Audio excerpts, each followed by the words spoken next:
ministre de l'économie n'est pas le seul à réagir à cette annonce. Jérémy Chevreuil, bonsoir. Les réactions politiques ont été nombreuses toute la journée. Oui, bonsoir Florence. En effet, notre classe politique pousse aujourd'hui des hauts cris sur le mode on s'est fait rouler dans la farine.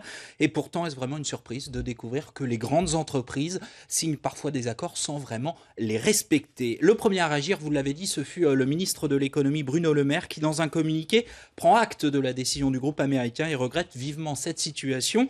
On a connu responsables politiques plus pugnaces.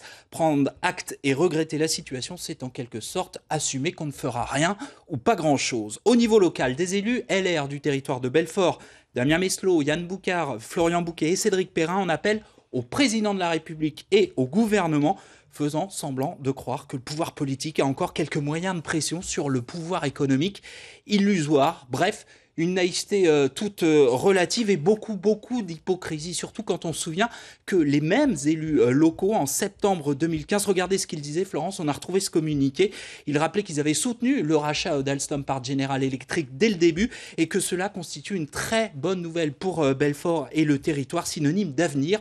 On pourrait presque en rire si la situation n'était pas aussi dramatique. Plus de 200 emplois, notamment chez les sous-traitants du territoire de Belfort, seraient menacés. Et puis rappelons aussi que toute cette opération a été pilotée à l'époque par un certain Emmanuel Macron, d'abord à l'Élysée, puis au ministère de l'économie. 3 ans plus tard, que constate-t-on? Alstom Energy, vendu aux Américains, est clairement menacé.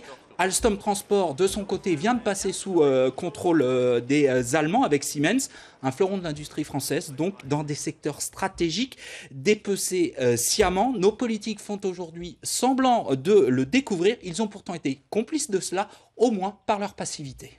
Merci beaucoup Jérémy pour cet éclairage.